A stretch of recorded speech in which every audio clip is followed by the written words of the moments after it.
जय गुरु जी। मैं डॉक्टर आनंद प्रदीक्षित आपके जीवन प्रबंधन चैनल से। कुछ बच्चों को थोड़ा भ्रम हो जाता है कुछ बातों से। मैं ब्लिस की बात करता हूँ तो इसका मतलब ये नहीं कि आप ब्लिस में बने रहें और आप पढ़ना लिखना भूल जाएं। तुम सब बच्चों की उम्र अभी पढ़ने लिखने की है। ये ब्लिस मैं इसलिए कहता हूँ, मैं बता भी चुका हूँ वैसे, कि ब्लिस की स्टेट में अगर आप रहेंगे, अपनी कंपनी एंजॉय करेंगे, दोस्तों के चक्कर में नहीं पड़ेंगे और विवाह पूर्व सेक्सुअल रिलेशन के चक्कर में नहीं पड़ेंगे अगर, तो आप अपना कर्तव्य ठीक से निभा सकते हैं। यानी आप ठीक से पढ़ सकते हैं, अपना करियर ठीक से बना सकते हैं। अगर आपको कोई विशेष करियर बनाना है तो आपको सिंपली दुकान करनी है, क्लर्की करनी है और कुछ और करियर अपनाने हैं तो आप सब कुछ करते हुए जो मर्जी आया करें। लेकिन ब्लिस जीवन में, क्योंकि ऐसा होता है, हमें जीवन बहुत एक अच्छा खासा जीवन जीना होता है। यानी कि एक आम भारतीय अगर मान लो 70, 80, 90 साल तक अगर जीता है और सब कुछ ईश्वर कृपा से ठीक रहता है तो उसे जीवन में ब्लिस का ज्ञान होना बहुत ज़रूरी है, जॉय का। मेरे एक स्टूडेंट ने कहा कि सर मैं शब्द सुनता हूँ, वाणी सुनता हूँ और वो सब सुनने में, लेकिन फिर पिताजी ने कहा कि पहले तुम तैयारी करो। बिल्कुल ठीक कहा पिताजी ने।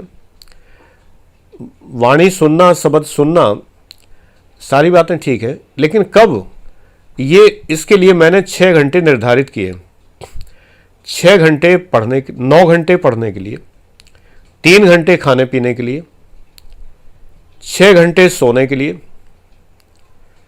और 6 घंटे जो हैं आपके इसके लिए कि जो आप अपना मनोरंजन करें।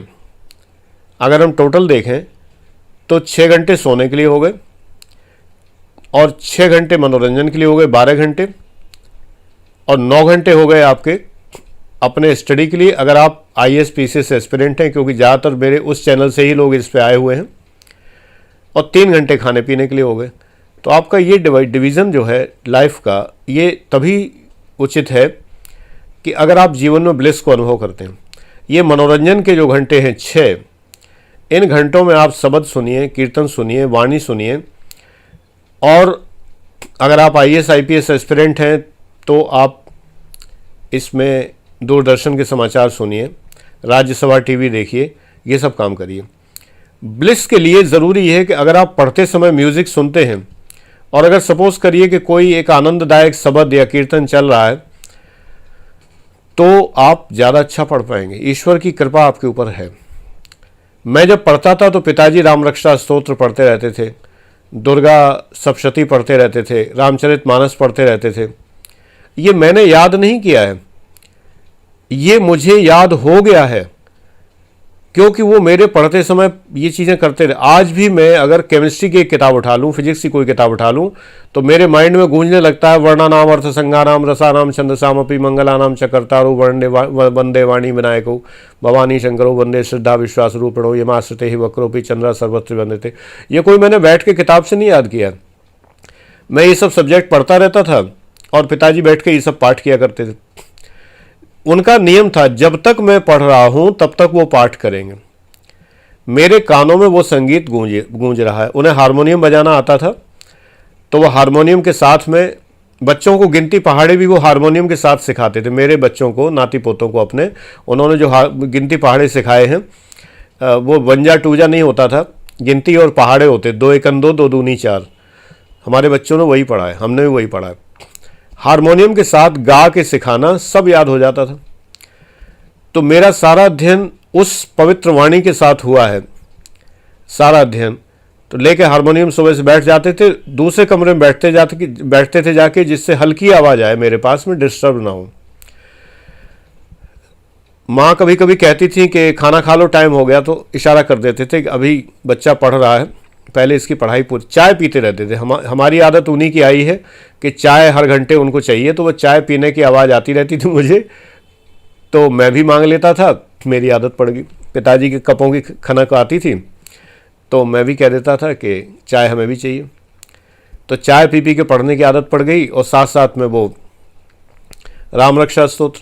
इतने कठिन कठिन वाक्य हैं राम रक्षा स्तोत्र में, और मुझे यूं ही याद हो गए। आत्सज्ज धनुषा विशुष प्रशा वक्षया शुग्निशंग संगिनो रक्षणाय मम राम लक्षणा वक्रता पथि सदैव गच्छताम सन्नद्धा कवची खड़गी चाप बाण धरो युवा। ये सारे एकदम याद हो गए थे। रोज सुन रहे हैं, बरसों से सुन रहे हैं। ये मस्तिष्क में क्या लाता है। मैं अपने क्लास के बच्चों को इसीलिए, जब वो लोग आते हैं 7:30 से आने शुरू हो जाते हैं, 8 बजे क्लास शुरू हो जाता है, तो मेरे क्लास में शबद कीर्तन वाणी और कृष्ण भजन और राम के और ये सब मिक्स्ड है, कलमा है और अल्लाह की पवित्र वाणी, अल्लाह के लिए जो कहा गया है वो, और ये सारी चीज़ें चलती हैं। मिश्रित है। मैंने उस फोल्डर का नाम रखा है सर्वधर्म प्रार्थना। तो सर्वधर्म प्रार्थना का फोल्डर चलता रहता है। वो जहाँ रुकता है अगले दिन वहीं से फिर शुरू किया जाता है। धीरे धीरे वो पूरा हो जाता है। बहुत सारे हैं उसके अंदर। जो सिखों का शबद कीर्तन है वो कुछ ज़्यादा है, क्योंकि वो मुझे बहुत अपील करता है, बहुत ज़्यादा। मेरे राम राय ऐसे करके एक बहुत अच्छा है, उसमें है जम नहीं आवे नेरे, जम नहीं आवे नेरे, बहुत अच्छा लगता है। और ऐसे बहुत सारे मैंने सेलेक्ट कर रखे हैं, तमाम सारे। तो मेरे स्टूडेंट सर्वोत्तम सिंह ने ये कहा, जब कि पिताजी ने ऐसे कहा कि अभी तुम ब्लिस में अगर रहोगे तो फिर तुम आगे पढ़ कैसे पाओगे, तो उन्होंने सही कहा।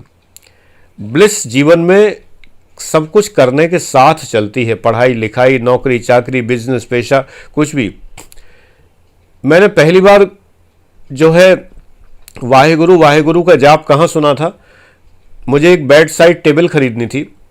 यहाँ पीछे फर्नीचर की फैक्ट्री है, वो लोग मेरे सेल्स टैक्स के ज़माने से परिचित हैं। जब मैं वहाँ था उनसे मैंने तब लिया था कुछ फर्नीचर वर्नीचर। मुझे याद था कि यहाँ पर एक सोहल की फैक्ट्री है तो मैं उनसे मिला जाके, मैंने कहा कि एक बेड साइड टेबल मुझे चाहिए। तो वो अंदर गोदाम से निकलवाने गए, तब तक मैं उनके चेम्बर में बैठा रहा। तो वहाँ पर एक वो जाप चल रहा था, एक वो इलेक्ट्रॉनिक छोटा सा वो होता है, गैजेट होता है जिसमें दुर्गा सब, जिसमें वो क्या कहते हैं, गायत्री मंत्र चलता रहता है या कुछ भी। उसमें एक नॉब घुमा देते हैं तो वो बदल जाता है। तो उनके यहाँ वाहेगुरु वाहेगुरु चल रहा था, बिल्कुल साइलेंस एकदम, और उसमें वो चल रहा था। अद्भुत, मुझे मतलब ऐसा लगा कि बहुत अच्छा। मैंने उनसे कहा कि आज आपके यहाँ आके मुझे बहुत अच्छा लगा। बोले सर कैसे? मैंने कहा ऐसे कि ये जो वाहेगुरु का जाप चल रहा है ये। बोले आपको अच्छा लगता है? हमने कहा हाँ हमें बहुत अच्छा लगता है। तो बहुत खुश हुए। नेचुरली हर एक कोई खुश होता है अगर उसके धर्म को कोई लाइक करता है, क्योंकि धर्म हमारे जीवन से जुड़ा होता है। अगर उसको कोई लाइक करता है तो वो प्रसन्न ही होता है। नाराज़ होने का तो कोई मतलब ही नहीं है। कोई ये थोड़ी कहेगा तुम्हारी क्या मजाल कि तुमने जो है मेरे धर्म की बात सुन ली, ऐसा कोई नहीं कहेगा। तो क्योंकि बचपन में हमें ध्यान है कि हम मुस्लिम्स के बीच में रहते थे तो मस्जिद हुआ करते थे, नमाज़ पढ़ते देखते थे, बच्चे थे देखते थे, कौतूहल से देखते रहते थे कैसे पढ़ते हैं, क्या कहते हैं। मुझ में क्यूरियोसिटी थोड़ी ज़्यादा थी।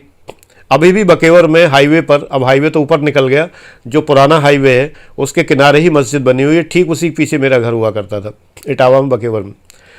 तो हम देखा करते थे। आज भी सपने में आया था वो घर, आज भी ताज़ा बिल्कुल मेमोरी कि पूरा एरिया पूरा वो स्वप्न में मैं वहीं विचरण कर रहा था बचपन की गलियां याद आती हैं। तो ये सब चीज़ें ब्लिस हैं। हाँ, मैं कहना भूल गया, उस दिन मैं वीडियो बनाने वाला था, कोई बात किसी वजह से मैं नहीं बना पाया। अचानक सुबह आँख खुल गई। मैं 6 बजे उठता हूँ नॉर्मली, तो 5 का टाइम रहा होगा, मैंने घड़ी नहीं देखी। उठा, मैंने थोड़ा सा हाथ मुँह धोया, आँख खुल गई। फिर बाहर देखा, कुछ आवाज़ हुई बाहर कोई चीज़ की। तो मैंने कहा देखें क्या आवाज़ आ रही। तो मैंने जब गेट खोला तो अजान की आवाज़ आ रही थी। आँख तो खुली थी कोई चीज़ गिरने से, बिल्ली फिल्ली कुछ निकली होगी, कुछ चीज़ गिरा दी होगी, बट जैसी ही आवाज़ खोली तो अजान की आवाज़ आ रही थी। मैं वहीं रुक गया एकदम, दरवाज़ा खोल के। हालांकि बड़ी ठंड आ रही थी, बट मुझे इतना ब्लिस फील हुआ, इतना आनंद फील हुआ। मुझे लगा सुबह सुबह एकदम पवित्र वाणी और ये सुनने में आ रही है।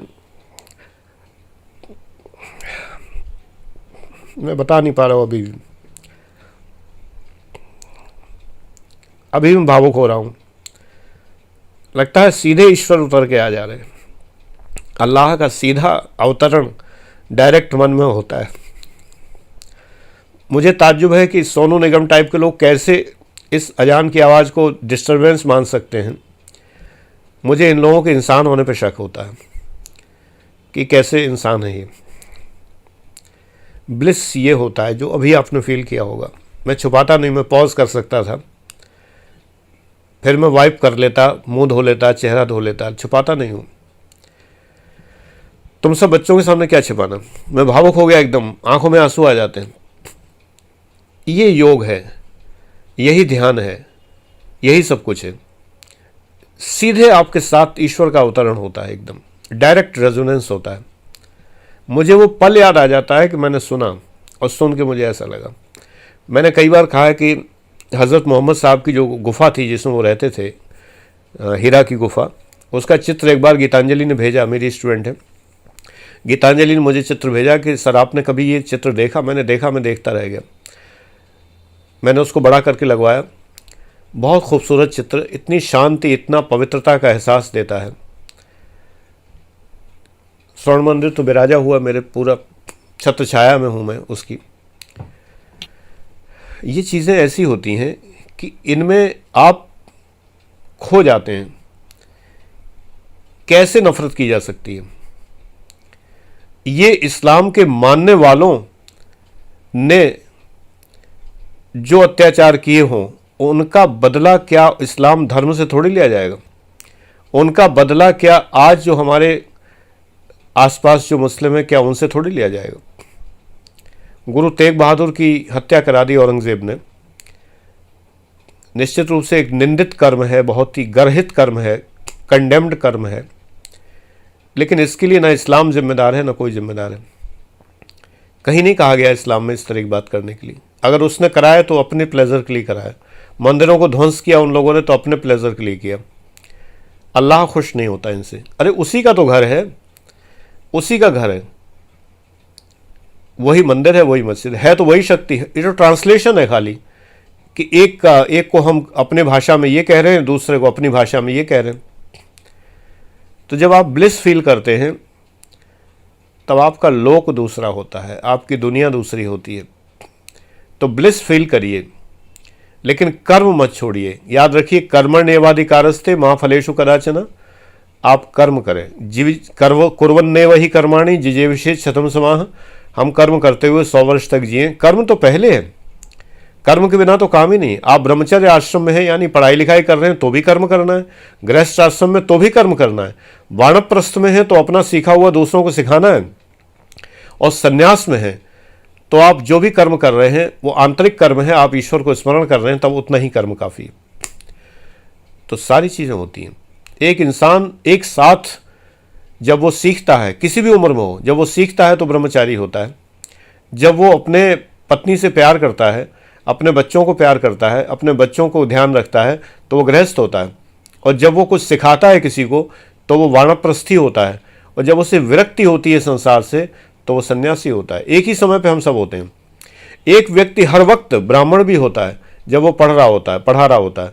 क्षत्रिय होता है जब वो रक्षा करता है अपनी, अपने परिवार की, सभी की। वैश्य होता है जब वो व्यापार करता है, पैसे कमाता है। और शूद्र होता है जब वो सेवा करता है। जो भी कार्य करता है उसमें जो सेवा का भाव है वो शूद्र होता है। मैंने पहले भी कहा हुआ है, सेवा धर्म सबसे बड़ा धर्म है। शूद्र धर्म सबसे बड़ा धर्म था, लेकिन वो निहित स्वार्थों की वजह से, ब्राह्मणवाद की वजह से, पंडितवाद की वजह से, ब्राह्मणों के लालची स्वभाव की वजह से और तमाम सारा जो पुरोहितवाद था, यजमानों को लूटने ठगने के कारण ये सब अभी भी होता है। तो वो वर्ण बहुत नीचे चला गया, इंसल्ट से देखा जाने लगा। एक ही इंसान हर समय चारों होता है, चारों आश्रम में होता है, चारों वर्णों में होता है। इसी को धर्म कहते हैं, इसी को वर्णाश्रम धर्म कहा गया। ध्यान से समझिए, यही वर्णाश्रम धर्म है। तो मेरा सभी से ये कहना है कि कर्म मत छोड़ो, ब्लिस में रहो, संन्यास मत ले लो। अभी तुम्हारी उम्र नहीं है संन्यास की, तो मैं पहले से भी कह रहा हूँ। लेकिन फालतू की चीज़ें छोड़ के अगर आप शांत रहते हैं। मेरा ये स्टूडेंट बहुत पैसिफिक है, बहुत शांत है और बहुत ही मैं लाइक करता हूँ उस सब का, इन सब लोगों का जो नेचर है। मेरे बहुत सारे स्टूडेंट्स हैं, इन सब का स्वभाव कुछ मेरे पास आके बदला, कुछ इनका पहले से ही बदला हुआ था, अच्छा था। उन्हें फिर मेरे यहाँ मुझे सुन के अच्छा लगा, मेरे पास आए, मेरे पास पढ़ रहे हैं। इनके अंदर सार्थक परिवर्तन आ रहा है। लेकिन अगर ये कर्म नहीं करेंगे, पढ़ेंगे नहीं, तो सेलेक्ट कैसे होंगे? ब्लिस में तो बने रहेंगे लेकिन सेलेक्ट नहीं होंगे। सेलेक्ट होना इसलिए कि इनके जीवन का लक्ष्य है, इन्हें सेलेक्ट होना है। ठीक है, मैं नहीं लाइक करता सरकारी नौकरी, लेकिन वो तो लाइक करते हैं, तो ईश्वर उनकी इच्छा पूरी करे, ये मैं चाहता हूँ। तुम सब बच्चों की जो इच्छा हो, मनोकामना हो, वो कर्म करके ही पूरी होगी। मेरी दुआ है केवल ईश्वर से कि वो तुम्हारी मनोकामना पूरी करें। Thank you very much and God bless you.